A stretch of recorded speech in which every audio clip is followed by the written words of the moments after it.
Welcome to LawHelp Australia, where we keep you safe and informed with tips and updates. My name is Dinesh Weerakkody. And my name is Buhariwala. Was it a mistake to resettle many Lebanese Muslims in Australia? Our Minister for Immigration, Peter Dutton, thinks so. What happens if you want to sue the public transport system? What are your options? Is it about free speech? We're talking about Section 18C of the Racial Discrimination Act. Does that provision hinder free speech? What do you think? Channel 31, as we know it now, may not go on air, or community television may not be on air from December 31st this year. What can we do about it? Our panel today will be answering your questions and sharing their views on common and very important public interest issues. It is with great pleasure that I introduce you to our panel today. Respected barrister and eminent human rights advocate, Julian Burnside QC. Thank you for coming on our show, Julian. Pleasure. Today on our panel, we're also joined by Mr. Brendan Reilly, an experienced solicitor and former barrister, now Executive Counsel at Parke Lawyers. Welcome to the show. Thank you. I'm pleased to be here. Julian, I'll ask a question. Usually we ask to introduce yourself, and both of you do not need any introduction. So I'll ask a different question. What made you do law? Is it still interesting, and what's your motivation? It was an accident. Right. Like almost everything in my life, it was an accident. Right.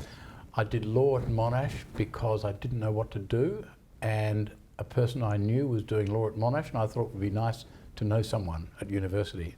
Right. I also did an economics degree thinking I'd be a management consultant, and by chance I had some success in intervarsity mooting, and in fact I won the prize as the best individual speaker in New Zealand in Right. the intervarsity mooting.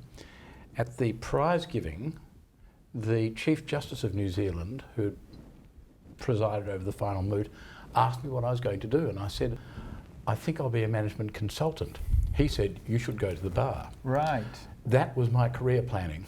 Right, right. that short conversation. It Interesting. occurred to me a couple of years ago, wouldn't it be funny if what he really meant was go and get another glass of wine? That's right. Which bar? Right, right. And Brendan, you were a barrister, was practicing as a barrister, and then changed to be a lawyer, and you're now a senior consultant or executive consultant at Parke Lawyers.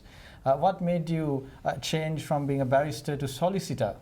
I found being a barrister somewhat constraining. I felt that it was a lonely occupation. The development of electronic transfer of information with the internet and with emails means that we have less and less communication with real people. And if you're working on large cases, you might not see another human being for weeks outside your social interactions. I felt that I wanted to get back to working with real people and interacting on a daily basis. So that's what I'm now doing. I'm working with a lot more people in a much more social environment. And Julian, may I ask your interest areas, practice areas, what you is mainly litigation, I would assume? I get paid for doing commercial litigation, which almost no one in the community knows about. All the human rights stuff I do pro bono. Right. And oddly, for people who are interested in justice and thinking of going to the bar, it's important to know that one of the most rewarding things ever is to act in a case where you think you help someone achieve justice. Being paid is secondary. Right. It's very nice, but it is secondary. Now, was it a mistake to resettle many Lebanese Muslims in Australia? First, let me ask Brendan's opinion.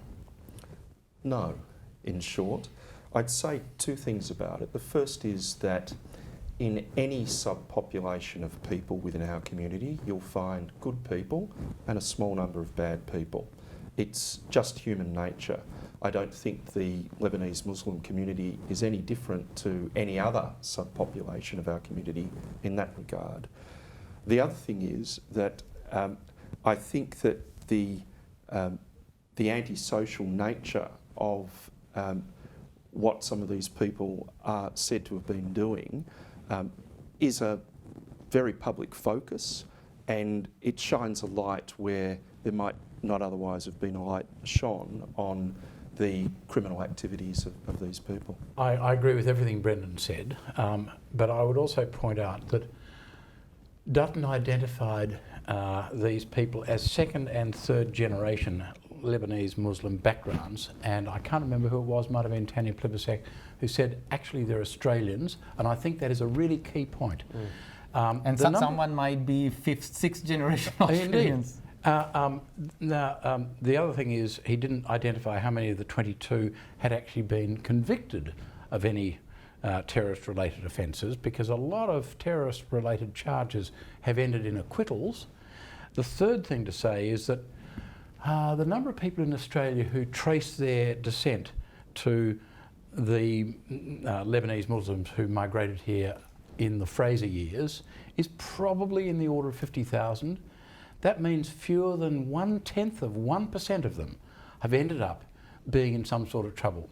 Now, these are people who have grown up in Australia, whose parents grew up in Australia, and some of them whose grandparents grew up in Australia, and they get in difficulty about terrorist-related offences in a climate when anti-Muslim sentiment is being shouted from the rooftops. I think you really need to lay the blame for this on those public commentators who utter anti-Islamic sentiments, because those sentiments will inevitably radicalise some people who identify as Muslim. The point is, when you tolerate public expressions of hatred or fear for a group who have nothing in common except their religion, then you can expect that you will radicalise some of them by frightening most of them. And I think that's a very bad... Frankly, people who, like Dutton, who criticise the 22 second or third generation Australians of Lebanese Muslim background, people like Dutton ought to be ashamed of themselves, because his attitudes are likely to encourage some people to feel, well, this country rejects me, therefore I will reject it. All right, we will take a short break now and we will be back soon.